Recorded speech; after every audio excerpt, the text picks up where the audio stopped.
नमस्कार जी, मैं मंजू। आज नवंबर की 9 तारीख है और मेरा गार्डन जैसे कई महीनों से खिलता आ रहा है उसी तरह से आज भी खिल रहा है। तो चलिए गार्डन की बात ना करते हुए मैं आज आपको बताऊंगी कि नवंबर महीने में कौन कौन सी वेजिटेबल्स आप ग्रो कर सकते हैं।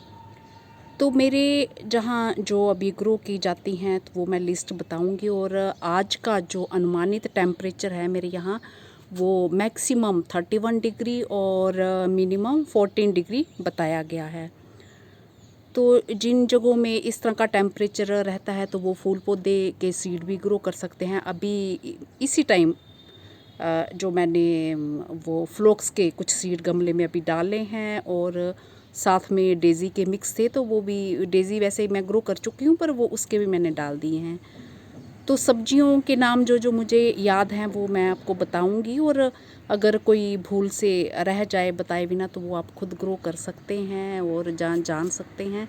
तो पुराने वीडियोस भी मेरे इस पे हैं तो वो भी आप सर्च कर सकते हैं। तो मैं इसलिए वीडियो बना रही हूँ कि कई भाई बहन हैं जो पुराने वीडियोस सर्च करना नहीं चाहते, तो इसलिए फिर मैं ये नया वीडियो डाल रही हूँ। वैसे मैं अभी पालक और चुकंदर ग्रो करने वाली थी आज, फिर मैंने सोचा चलो कल लगाऊंगी। तो आज मैंने गार्डन के काफ़ी सारे काम समेटे हैं तो मैं 27 तरह की वेजिटेबल आपको बताऊंगी। और कई जगहों में जैसे माइल्ड टेम्परेचर रहता है, ना बहुत ज़्यादा ठंड ना बहुत ज़्यादा गर्मी, तो वहाँ अलग तरह की और भी कई सारी वेजिटेबल्स जो है ग्रो हो जाती हैं। जैसे साउथ के कई जगहों में भिंडी वगैरह भी ग्रो हो जाती है, तो वो अपने यहाँ का मौसम देख के उसी हिसाब से ग्रो कर सकते हैं। तो ये क्या है 27 तरह की, तो अभी हम स्टार्ट करते हैं। तो जिन मेरे बहन भाइयों के यहाँ जैसे कोई गमले वगैरह का भी ख़रीदे नहीं है, मिट्टी वगैरह का, वो तो अरेंजमेंट कर सकते हैं। और ज़रूरी नहीं आज बताया है तो आज ही ग्रो कर देने हैं, तो कुछ दिन ऊपर नीचे भी हो जाता है वेजिटेबल ग्रो करने में, जहाँ फूल पौधे कुछ भी लगाने में, सीड ग्रो करने में टाइम जैसे ऊपर नीचे हो जाता है। और वैसे भी मैं कुछ टाइम के बाद जो है जब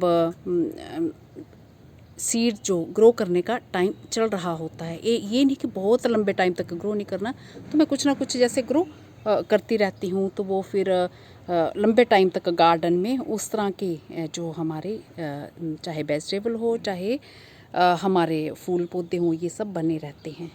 तो इसलिए कई महीनों से खिलने वाला ये गार्डन भी मेरा यही चीज़ जो मैं करती हूँ कुछ टाइम बाद ग्रो करती ही रहती हूँ। तो ये चाहे गर्मियों के देखो आप लगे हुए पौधे, चाहे सर्दियों के, ये सब इकट्ठे खिल रहे हैं मेरे यहाँ और अभी खूब सारे जो हैं तैयार हो रहे हैं।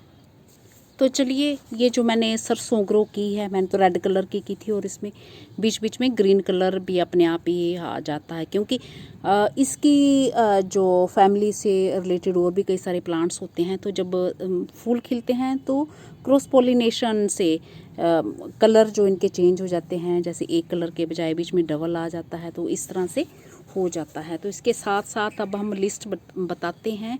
तो चुलाई जो है, चुलाई को पूरा साल भर चुलाई हमारे लग जाती है, और बस सर्दियों के बहुत ज़्यादा ठंडे जो महीने छोड़ के, तो जिन जगहों में ठंड नहीं होती है तो वो तो आराम से अपना सारे मौसम में ग्रो करते हैं। तो चुलाई में आप एक चुलाई ग्रीन कलर की लगा सकते हैं। मैंने भी कुछ दिन पहले सीड डाल दी हैं और रेड वाली के भी डालना है। और नंबर 2 पे आप रेड कलर की चुलाई लगा सकते हैं। नंबर 3 पे आप बाकला, जिसे क्यों बोला जाता है, वो लगा सकते हैं। 4 नंबर पे आप चुकंदर लगा सकते हैं। 5 नंबर पे आप बैंगन लगा सकते हैं। 6 नंबर पे आप पत्ता गोभी लगा सकते हैं। 7 नंबर पे आप जो गाजर लगा सकते हैं। और 8 नंबर पे आप शिमला मिर्च लगा सकते हैं। 9 नंबर पे आप अचारी मिर्च ग्रो कर सकते हैं। अगर इनके सीड आपके पास नहीं है तो वो ठेले पे बिकने आती हैं, तो वहीं अच्छी सी मिर्च देख लीजिए और वो डाल सकते हैं। तो 10 नंबर पे खीरा लगा सकते हैं। 11 नंबर पे मेथी फेनुग्रीक लगा सकते हैं। 12 नंबर पे गांठ गोभी लगा सकते हैं। 13 नंबर पे सलाद लगा सकते हैं। 14 नंबर पे प्याज लगा सकते हैं। 15 नंबर पे पालक लगा सकते हैं। 16 नंबर पे मटर लगा सकते हैं। 17 नंबर पे मूली लगा सकते हैं। 18 नंबर पे आप जो टमाटर लगा सकते हैं। 19 नंबर पे आप शलगम लगा सकते हैं। 20 नंबर पे आप रेड मस्टर्ड लगा सकते हैं। ये जो सरसों देख रहे हैं तो इसके दाने भी, सीड भी, मेरे किसी भाई बहन ने पूछा कैसे होते हैं, इस उसी तरह से दूसरी सरसों की तरह ही होते हैं, पर थोड़े छोटे, थोड़े से बारीक उससे होते हैं।